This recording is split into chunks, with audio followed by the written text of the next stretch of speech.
Welcome to the third Afronomicslaw.org Indaba.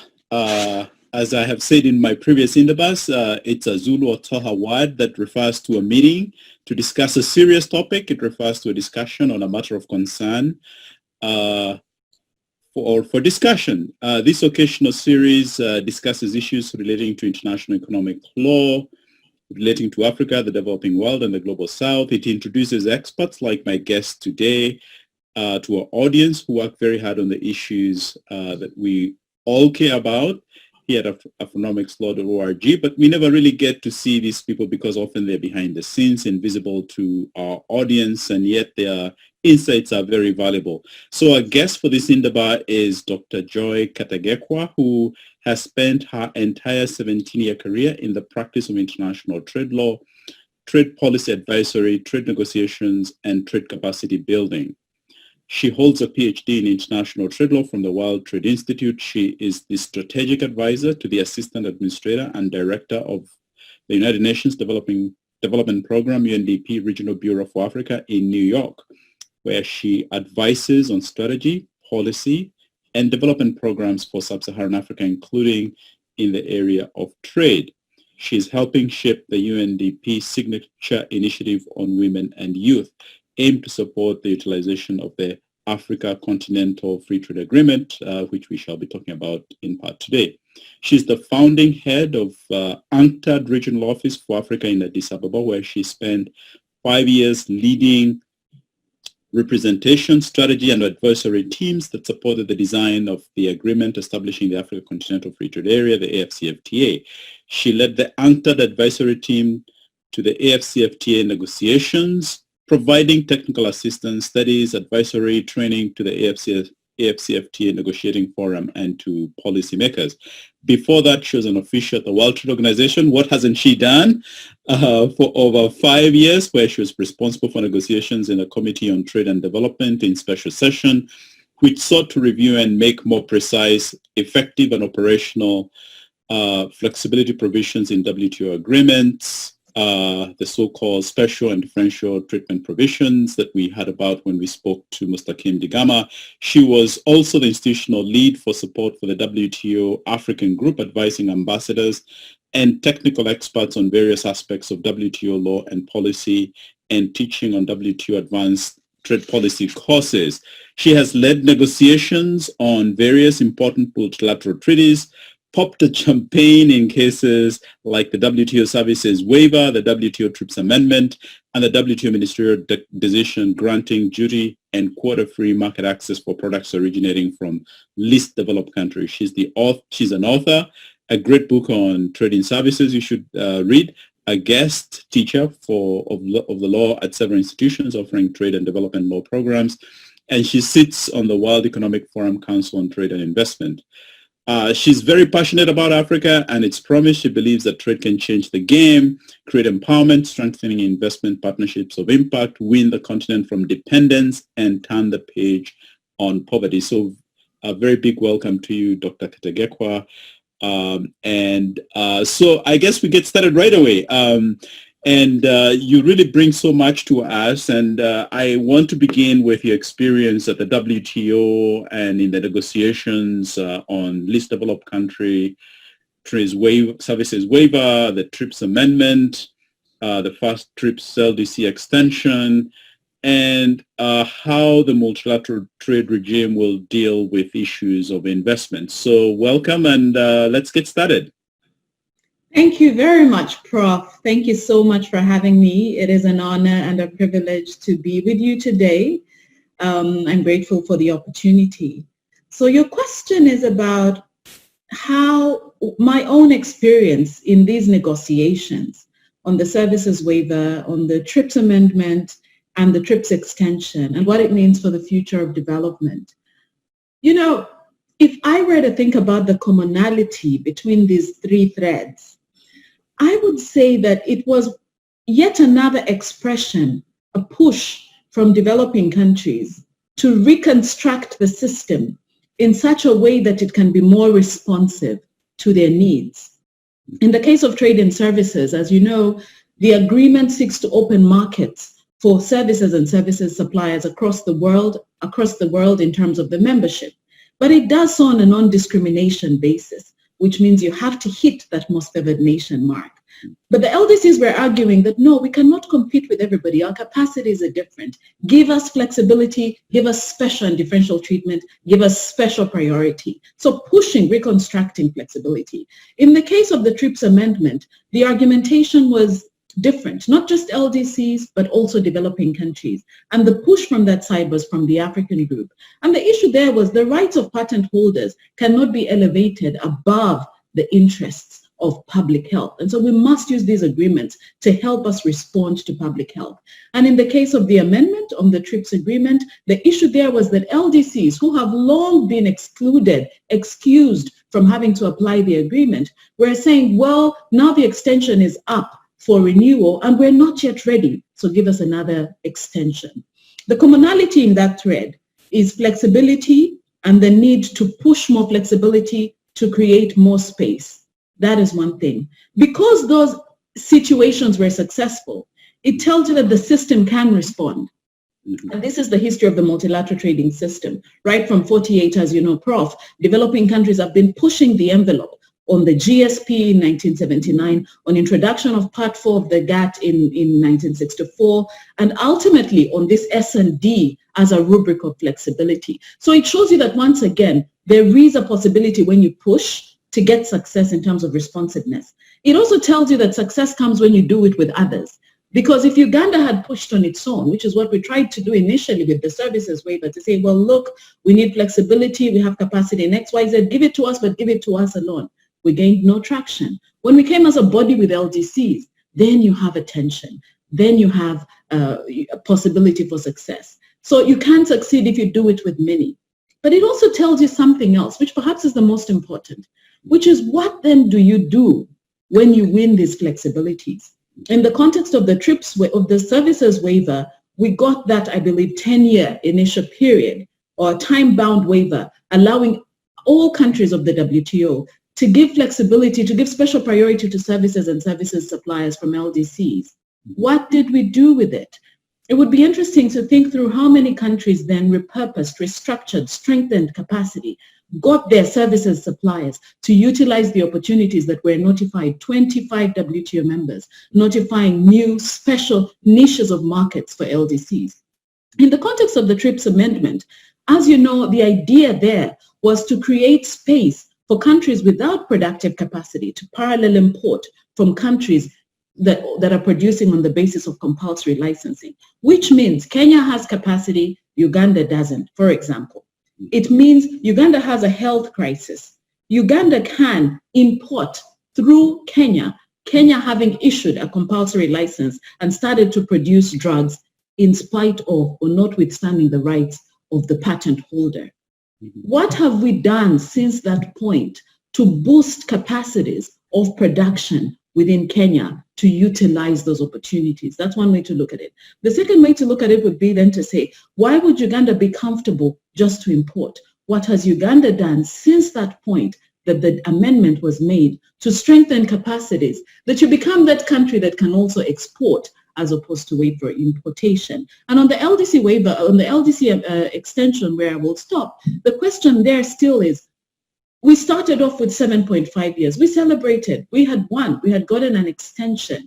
You know, they've allowed us to not apply provisions of the agreement with the exclusion of non-discrimination ones for a period of 7.5 years. What that meant, and the logic of 66.1, which is the frame for the extension, is really that it gives you space to build a technological base critical, as you know, for industrialization.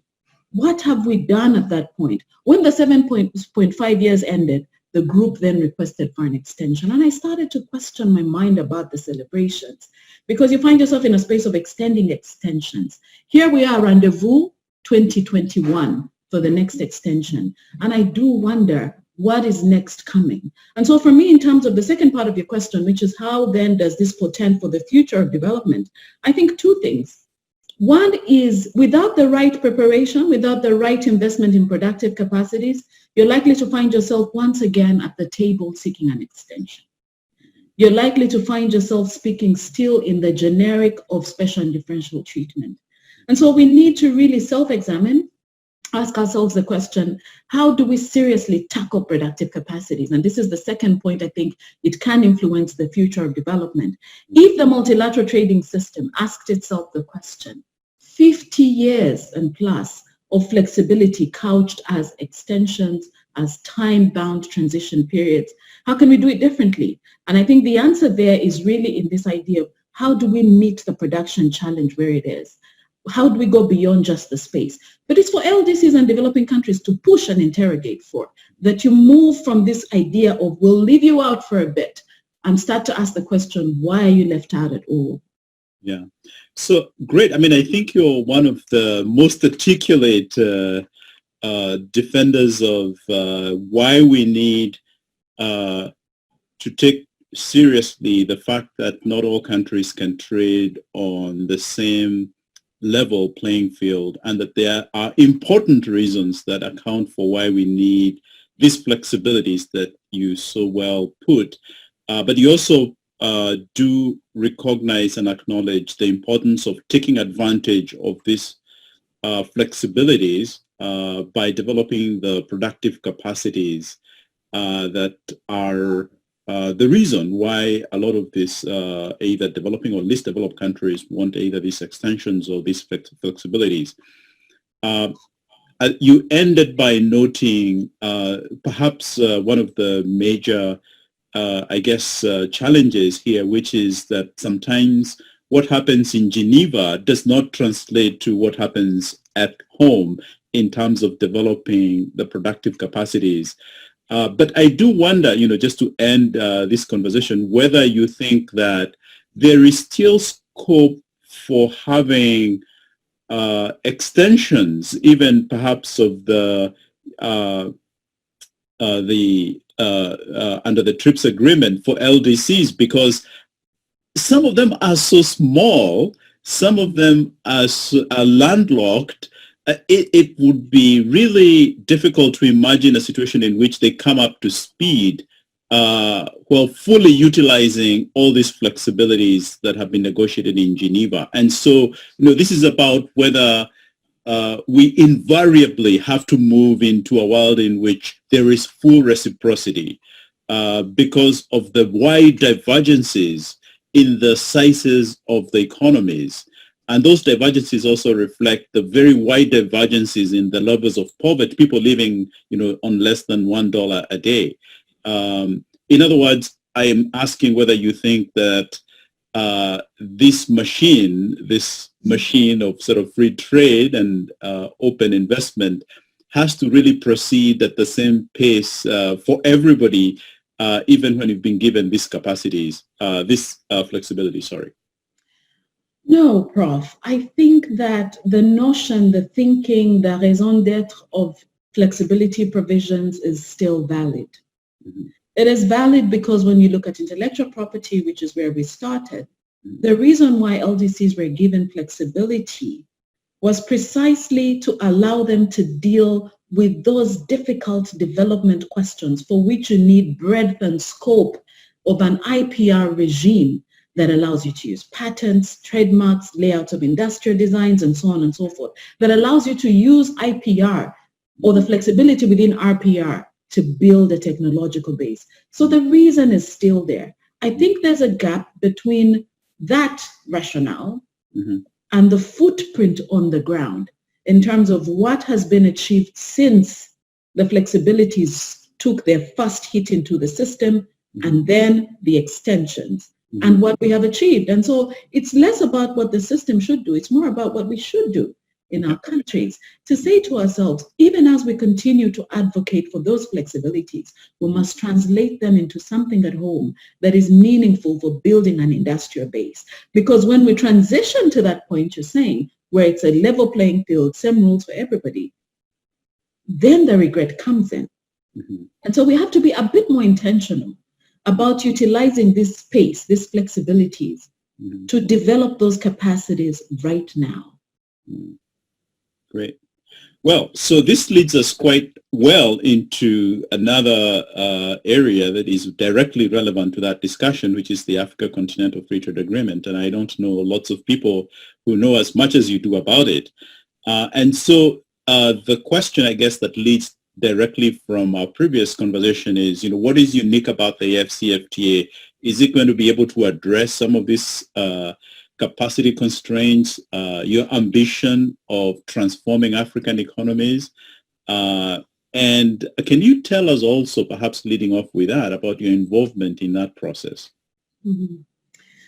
So several years into the multilateral trading system, and Africa has always had this ambition to integrate through trade, the Abuja Treaty that you'd be very familiar with. And so the AfCFTA was really nothing more than a push, a fast track to get into those objectives that had been pre-foreseen, pre-crafted, so to speak, to integrate the continent. But it had to be different, precisely because of some of the challenges we've spoken about in the question before, but also precisely because the nature of the table in this case is different, Prof. Because when you sit at the WTO and you're engaged in those negotiations as LDCs in developing countries, the script was clear. And I know that because I started off as a negotiator. You ask for flexibility, you speak special and differential treatment, you ask for technical assistance. Now you're sitting at a table with African countries where the mindset is not the flexibility, it is the obligations. For this to make sense, to meet the consistency tests of both Article 24 of GATT and 5 of the GATTs, you need to have either substantially all the trade or substantial sectoral coverage. So you're really out of the realm of flexibility per se, moving right into obligations, and yet you're still in a largely LDC construct in terms of the parties at the table. And so the AfCFTA had to be different because it had to be constructed in such a way that you find the balance between this move into obligations, but also this flexibility in terms of the approach that allows you to use it as a blueprint for industrialization, for development. How does it do that? It does that, first of all, by the ambition. As you will note, Prof, the ambition currently envisaged in the agreement at most goes to 97%. And even 97% is over a phased period. You reach 97 eventually. So we're talking really about 90 at the start. The 7, the sensitive products, is this reflection of developmental regionalism, that you can aspire to contribute to liberalization, but you can do it in such a way that gives you room to gain all of those aspirations you had in the multilateral trading system of establishing infant industries, boosting capacities, getting competitiveness. That is the one thing, the ambition. The second thing I'd say in why it's different is the construct. When we think about FTAs, we typically think about your goods FTA, substantially all the trade, or we think about an economic integration agreement in services as standalone. We hardly see FTAs that merge the goods with the services, layer that with dispute, look forward to digital, look forward to investment, competition, intellectual property. And so I think this is important because of the pace at which things have been evolving at the multilateral trading system, much of the dynamics and the rulemaking is actually taking place in the regional context. And so for these African countries, I think are sending a message about the importance of looking at things in a comprehensive way, but in a comprehensive way that speaks to that core of developmental regionalism. And I think the other thing I'd say in terms of how it's different is ingraining development within the agreement. When you look at the WTO and the whole rationale for special and differential treatment, it was precisely because you thought about development mostly after you've constructed the agreement. So you have your TRIPS agreement, and then you say, okay, LDCs, you don't have to apply for a while.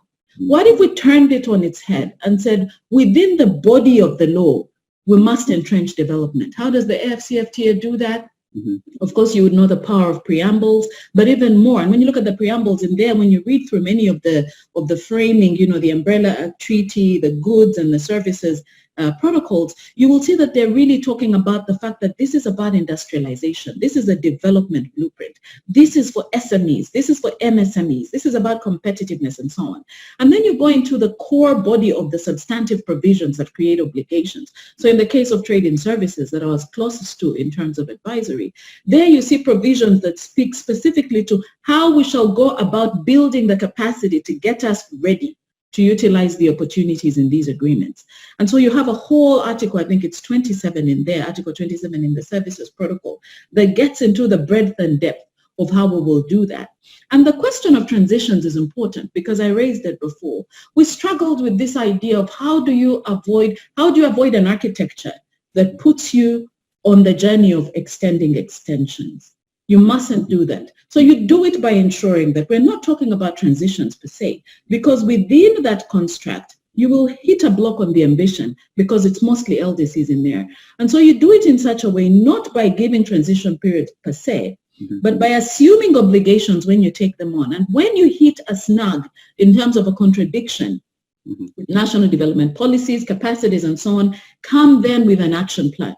Come with an action plan that tells us where the problem is, what needs to be done, what support is needed, and the exit strategy. And I think this is one of the ways, again, in which one sort of unlearned some of the things that we had seen ourselves fighting for a long time in the multilateral system. And the final thing I'd say in terms of its difference is that, you know, because you had come to a table of negotiators where the core of the knowledge needed to be raised as you go through a quick pace negotiation, the structure, the composition of those agreements, of those negotiations can teach the world a bit about how to construct negotiations amidst partners of varying capacities. Each of the negotiations was front-loaded with a technical session that front-loads knowledge products, front-loads trainings. So you come to Addis Ababa for a negotiating round, but you spend as much time in the training, in understanding the studies, in interrogating what they mean, in asking questions,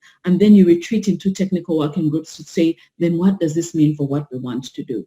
And so in my sense, I think that those are some of the critical areas in which the AfCFTA, in terms of its construction, tries to change that. Let me say one last thing, Prof. Okay. And this is that because you realize that African countries have fought for a long time to tackle not just the tariffs, because as you know, many of the African countries, if they don't have the zero-rated MFN rates, will naturally have access to GSPs, whether it is AGOA or it is, the EBA or the Japan's GSP, Canada's GSP, and so on and so forth. They will have some level as to duty-free access. The question is the non-tariff barriers. And so in the case of services, that reflects through regulation, discriminatory regulation. So you're a lawyer, you can come to perhaps Senegal, but we won't recognize your qualification because then you need some level of demonstration to attest to us that it's equivalent and so on and so forth. What we try to do with that is to design an architecture that speaks that into the ingrained architecture. So you don't have just your framework treaty and your market access national treatment concessions. You have a parallel ongoing process that each of the sectors identified in market access and national treatment must have a parallel negotiation on what regulatory processes must accompany that market access so that it is not a shell. Because when you have market access and you don't infuse it with supportive regulation, that's when you get the NTBs in services. Great. I mean, those are great examples of how there was a lot of innovation in both the way the treaty is negotiated and substantively the types of commitments that were made, like ingraining development in the body of the agreement, and as you're saying here with reference to trading services, making sure that the regulatory processes were part and parcel of what the members agreed. And so I wonder, between that type of innovation, which you said is a recognition of the fact that lots of this trade and investment and other agreements now being negotiated in the regional context. What does that have to do with how the AfCFTA also borrowed? So, for example, it borrows the dispute settlement system of the World Trade Organization rather than using or complementing the existing system of the African Union. And I sort of wonder what the conversations there were about between these innovations and sort of borrowing from other systems. Yes, and I think that is an opportunity to dig a little bit deeper on the second part of your question, which I didn't get into.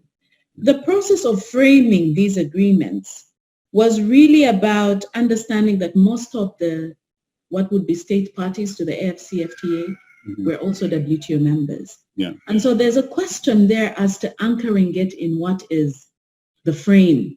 Yeah. So you always have this test in your mind. Shall we notify under 24? Shall we notify under GSP? Shall we notify under Article 5 GATT? So in a sense, that gives you the frame of where you can go. But as you know, within those frames, you also have a world of flexibilities. And the steer was always, we must utilize those flexibilities. I say this because the goal was always to learn from what is happening and where it works to keep it, and where there's a challenge to adapt. So there was a lot of learning, there was a lot of adoption, there was also a lot of unlearning and adaptation. Okay. Adaptation, let me put it that way. Yes.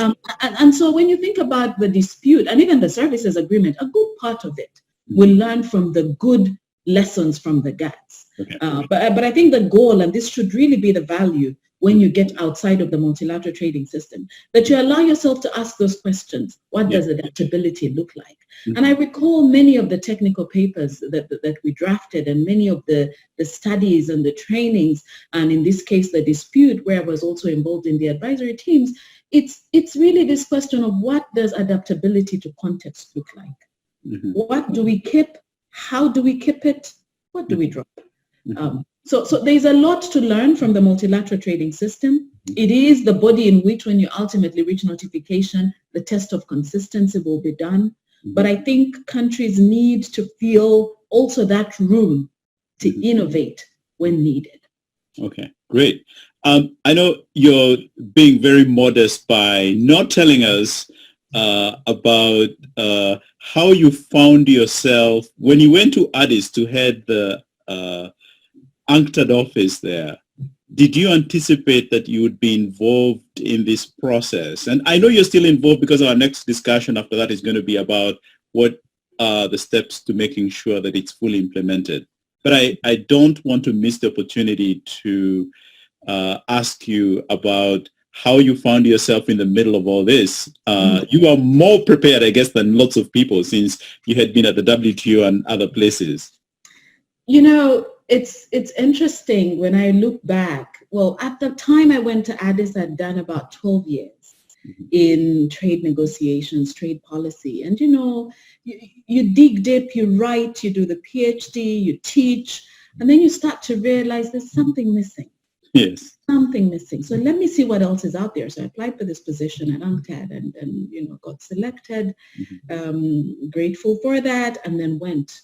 When I went to Addis, I was always thinking about how do we tackle those questions of capacity? How do we start a conversation and how do you bring UNCTAD closer to the people? It was always described as a Ferrari. But this Ferrari is in the garage, in the Geneva garage, where you write these beautiful papers, launch them annually. It's not quite hitting the ground. And so I always thought, and what attracted me to that position was this idea of going closer, working closer on the policy and so on. But I landed in Addis at a time when the president had just taken a decision to fast track and had given it a year mark.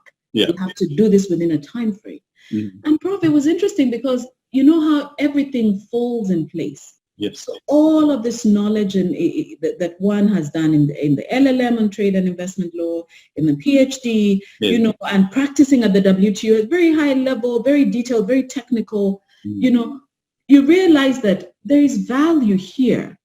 And there is something in the practice of what I come with and what the likes of me come with that can transform this political commitment into workable legal instruments. Yes. And then my work was cut out. Yeah. Because once the steer was clear that this is where the value will be for my time, then it really became all systems go in terms of getting all of this. We needed to understand, you needed to understand the WTO well to do the AfCFTA properly. Because it's within that frame, as I said. But you also needed to be deeply passionate about what you're doing. because it's not the sort of job that a check would do. Yes. It is shaping the history of how our countries will relate with each other for the future. And I think the stars aligned because it wasn't just people like me. There are many constellations in this process. We had fascinating colleagues at ECA, David Looks, Stephen Karingi, and others. And we hired a powerful team at the African Union itself that continue to run this process. And so the stars aligned, the constellation aligned of Africa's minds on trade, and then we gelled with the passion and started to move in that direction. So I think when I look back, perhaps that is really what it was about.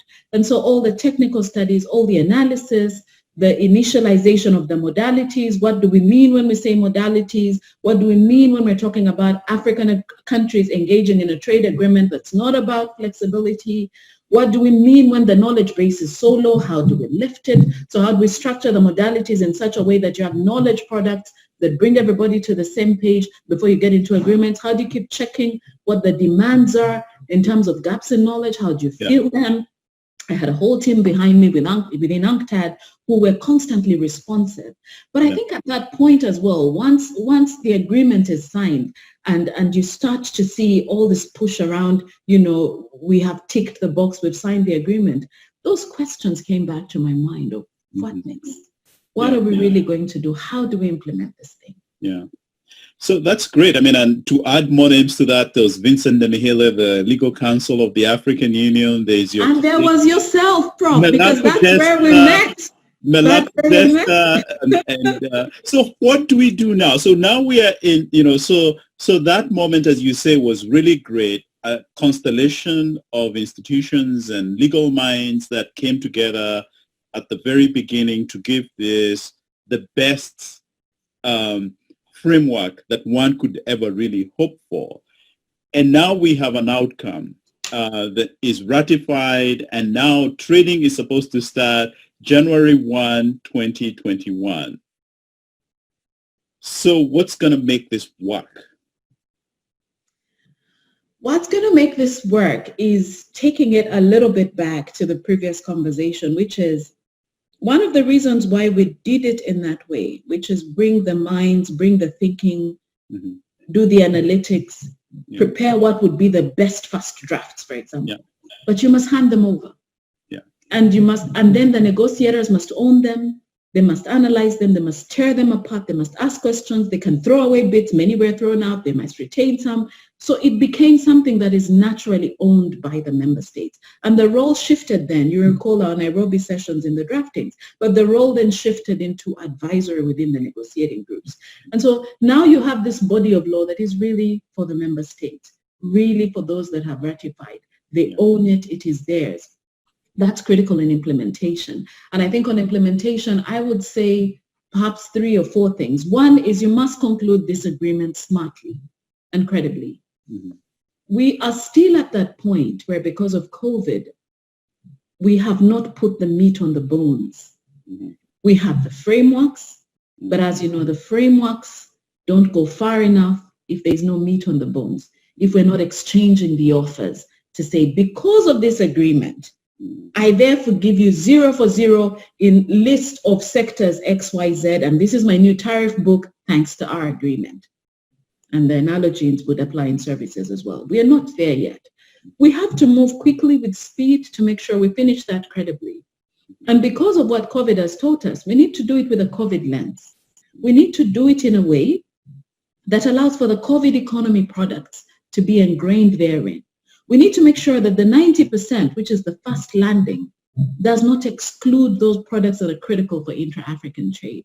And intra-African trade is very interesting, Prof, because as you know, we fare not well with the rest of the world. So Africa has about 2% of global merchandise trade and maybe about 3% of global merchandise trade and then about 2% of global commercial services trade. When you come into intra-African trade, we're talking about 16, 18%. And even that is progress, because when we started out in these processes, still in my days at the WTO, we started to talk about intra-African trade and all these important studies were coming out of ECA by the Stephen Karingis and others. In 2010, the numbers were 10%. Now we're at 18%. It tells you something is happening against the odds. But what's interesting about what's happening is when you deconstruct it, you start to see value addition. Yeah. That Africa is trading with each other less than it should. But in that trade, you start to see the composite of value addition, chemicals, agro-processing, services, and so on and so forth. And so we have to make sure that the initial 90% does not fall prey to the dynamics and tactics of defensiveness. It must have those products that are currently driving intra-African trade. It must have those products that are critical for our COVID-19 recovery. So we must finish the negotiations smartly. The second critical thing we must do is establish the institutions quickly. And I'm happy to note that the AfCFTA Secretariat is on board. They're building their teams and so on and so forth. We must move from building teams to starting to oversee the implementation. That's very critical because the notifications are key. You know, the capacity building is key. So the institutional framework to push that is critical. The third one would be that we need to invest in building the knowledge base on the continent of Africa about African trade law. And I say this as someone who's spent 17 years reading, teaching, writing about WTO law and how it relates to Africa. It's such an empowering place to be when there's a prospect to do that about African trade law. But it will not come automatically. We must invest in curriculum. We must invest in the sort of training that the WTO rolls out in an ITTC type function. We must go into empowering African scholars to put their ideas out there. We must get a nice sort of trade capacity building modules that promote the knowledge base the way it should be. That is critical. So that, you know, the knowledge must be invested in with as much zeal as we did in the context of the WTO. And then the final thing I'd say in terms of getting it implemented is to develop to hit the foot on the pedal of productive capacities. We don't want to go back to the LDC services waiver conversation, where you identified 5 key sectors, in this case of the CFTA, that are critical for pushing the economy, for pushing infrastructure services, so to speak, for driving the economy. You've prioritized them. But if you don't keep an active focus on where those capacities in those sectors are going to come from, you might find yourself in a conversation like the one we started with on this call. And therefore, the fourth element for implementation has to be serious investment in productive capacity building on the continent by sector. You know, we have to think about what that means also in terms of regional value chains. Where are the clusters? Africa is going to have to engineer this. We have to do it collectively, understand where the centers of excellence are, where the centers of power are, and invest in them. And the final point I'd make, Prof, is then we have to have the private sector demanding it. There's a plethora and multiplicity of trade regimes, including preferential. If you recall that we started from the acquis of the Rex, it gets even clearer.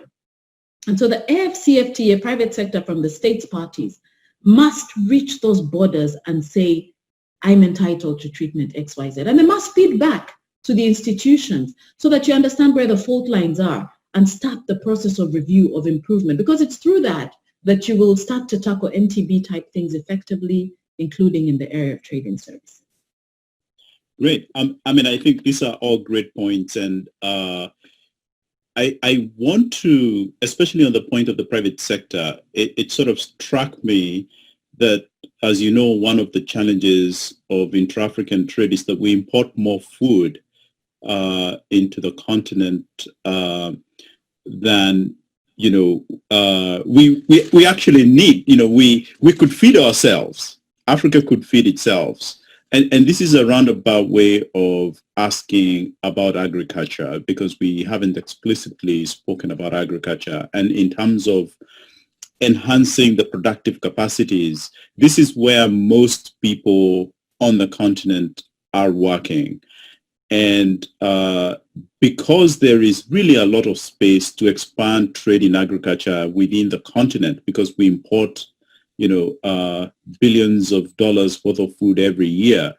What does the AfCFTA in terms of implementation help us to deal with this? And, you know, with the related issue of another very big segment of our economies in Africa being informal trade, which often is not the kind of subject that is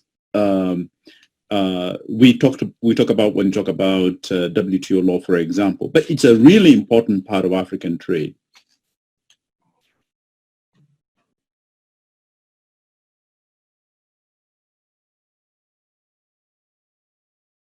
Prof, I think the point you raise is critical, and this has always been the contradiction with Africa, that you have the world's largest composition of arable land. You have labor that is competitive on price, but you do not have the productive systems that have created an industry of agriculture. And so you've always interfaced with trade in agriculture from the perspective of exporting raw materials. So if we find the right way to implement the AfCFTA, one, by ensuring that you don't have these products on a sensitive list ab initio, that you certainly don't have them on an excluded list, that you have parallel investment in agro-industry, that you work in earnest on the standards, that you build the right competences around equivalence and harmonization and so on and so forth, and that you leverage opportunities in digital to scale so people may know what's happening across different African markets, that you build the networks and the connections for the value chains to say, look, Uganda might have the best cotton and might be improving and building an industry around textiles, but we have inputs that can infuse something that is dynamic and efficient in Kenya. And so how do we boost the bulk of that? And Uganda can still produce, but produce perhaps domestically. And then, you have to think about where the strengths are and loop yourself into those value chains, those regional value chains, so that you quickly, with speed, with quality, with standards, start to produce those made in AfCFTA products so that they can be part of the market. We will also need to do a lot around building confidence in the African products, because there's a lot to be said about the mindset as well. This is a dream, but the dream has started to have feet. In order to get that great range of products from African countries, and it's there, as we said, because inter-African trade is taking place. But in order to really start to have that confluence of evidence that it's working, we need to buy those products with confidence. That means they have to be of quality, they have to be safe, and they have to be accessible, so to speak. You're muted, Prof. Yeah, great. Sorry. So I think that's really great, and I'm glad that we got to speak about agriculture. And I think that perhaps it might relate to our last part of our conversation, which is what you think about COVID-19 and how it has affected trade in Africa, and what are the solutions perhaps to this recovery that African economies have suffered as a result of this pandemic. So COVID-19 has demonstrated the fault lines in Africa's trade policy. The double shock of demand and supply has meant that the absence of orders in terms of what we sell to the world has impacted the public purse. The absence of inputs into our supply chains has crippled production. When you think about the construct of REC tariff structures, so in the ESC, for example, you will see those bands that they have. Most of the bands actually have the logic of industrialization behind them, that we will not bring in the finished products. We'll bring them in, but you pay 25%. If you bring in inputs into our production process, we'll zero rate them. That tells you that there's something of a production base in East Africa that's reliant on supplies from outside. COVID has disrupted those supplies. And so one can imagine what that means for jobs, what that means for incomes, and so on and so forth.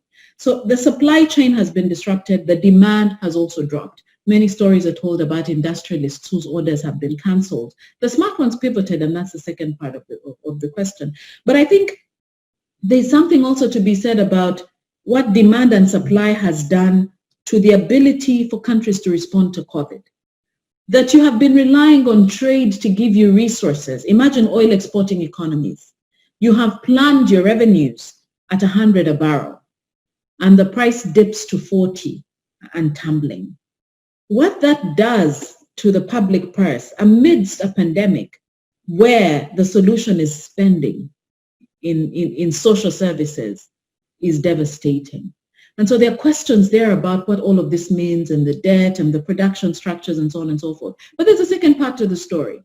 And that's the story of those countries, those private sector players that have seen the opportunity and said, you know what, we will not sell the flowers to Europe.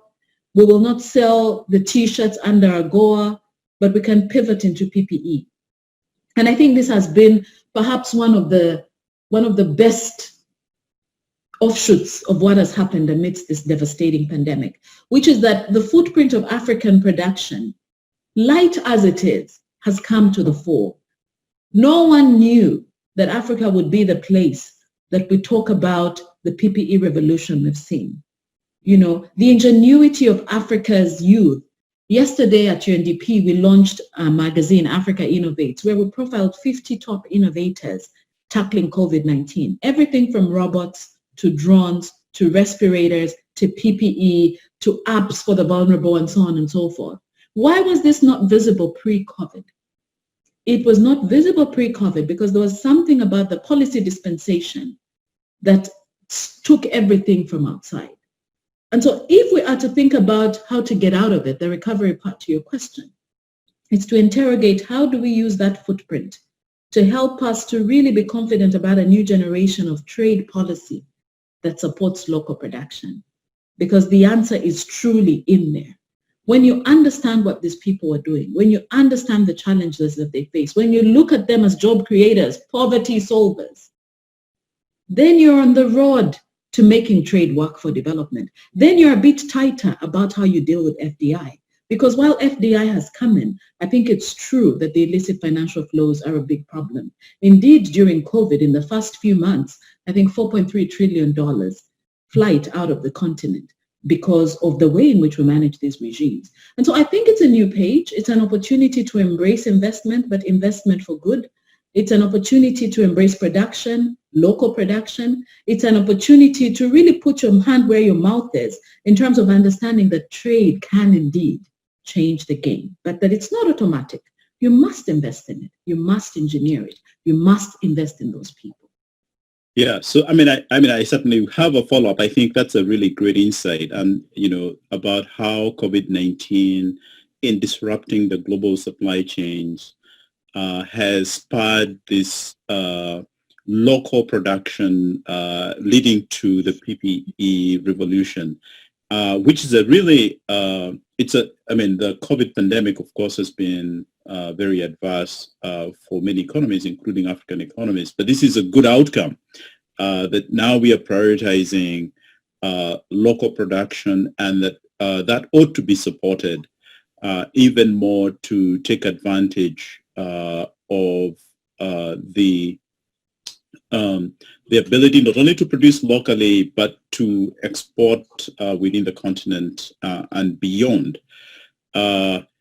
One of the potential, as the economies recover, one of the potential challenges is likely to be the agreements that some African countries, including Kenya, where I come from, are signing with or want to sign with other economies that might undermine the ability of this local production that really is at the center not only of this recovery, but also of the goals of the AfCFTA. And I wonder if you have whether you want to weigh in on sort of the much broader context of these fledgling farms that need to be supported in light of some of the challenges that might occur when the global value chains at the global level start reopening as the pandemic eases and as shipping and other restrictions at the border become lifted. Yes, I think that the global economy will reopen. And I think that the real challenge for every practitioner, every leader at this point, is to think about how to really go beyond the cliche of no going back to normal. Mm-hmm. It takes a concerted effort to be very intentional about the trade policies you will not encourage. And you can do that by simply encouraging those that should be encouraged, which is the local production. That's one thing.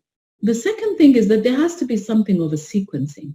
You see, if you think about the AfCFTA sitting as the space within an umbrella of the multilateral trading system and above the regional economic communities, it means that intuitively there will always be something happening around this AfCFTA. How to solve that in trade sort of law and trade policy type solutions is proper MFN clauses, because they then determine how you deal with third parties. The goal is to ensure that whichever parties are engaged, that of course parties to the agreement can engage with third parties. But in order to keep the AfCFTA as the premium home, creaming off the best of what is done in all of those worlds, because that's the only way it makes sense, you must give it immediately and unconditionally to those within the AfCFTA. This is the goal, so that when parties to the AfCFTA are seeking to engage with others, they know ultimately they must bring it home to this. And so it's interesting to see how this is going to play out. My own thinking, if I were advising, would be to give the AfCFTA the chance of life. The baby has been born. It must crawl. It must sit. You sit first. It must crawl. It must walk. Because when it walks well, we've always spoken about integration as having to be beneficial. Yes. We need beneficial integration into the multilateral trading system. And so if you don't manage that carefully, you're preparing yourself for a problem. Because then ultimately, naturally, there will always be those pulling attention away. That said, there's always scope for sound, development-oriented investment. Indeed, the African marketplace is already home to multinational enterprises. We know that there will be a phase of the AfCFTA that speaks to investment. We must couch it carefully to ensure that we tackle those issues around illicit financial flows. We make investment create partnerships of impact. We connect the investment to the SMEs, to the informal sector that you said, by creating dynamic connections where you're not spectating at what the MNCs are doing in your market, but you're infused as a critical component thereof. And so it's really a challenge as countries think about how to engage with third parties. They will engage with third parties, but they must do it in a sequenced manner, in my view, that gives the AfCFTA the opportunity to breathe. Great. I mean, this is a great conversation, and I know we can go on for a long time. I'm very conscious of the time here, but this has been very insightful. I'm sure that you will, in future, come back to talk to us about this baby, as this baby crawls, as this baby sits down, as this baby stands up, as this baby starts moving around, especially after the 1st of January of 2021, when full implementation commences. I'm very hopeful that, like you say, that there are opportunities that this agreement creates in this very unique moment, and with a lot of political will, certainly with challenges like the last challenge we spoke about. But I think that as the first really very viable continental trading arrangement, it needs all the nurturing and all the support and all the resources to make it successful, and we hope that that will be the case. And as things unravel, we will be coming back to you, because you have been there at the very beginning of the crafting of this agreement. This has been a great conversation. You've provided us a lot of information, and I'm sure there will be people now looking up to see what you've been writing, what you're up to there at the UNDP, looking up that report on the innovators coming out of the COVID-19 pandemic in Africa. So thank you very much, Dr. Kategekwa, for the time this afternoon, and we hope that we can continue having these conversations in future. Thank you very much, Prof. It's been a pleasure to make a contribution. Thank you very much. Asante sana. So we shall be in touch, and thank you very much. Karibu. Thank you.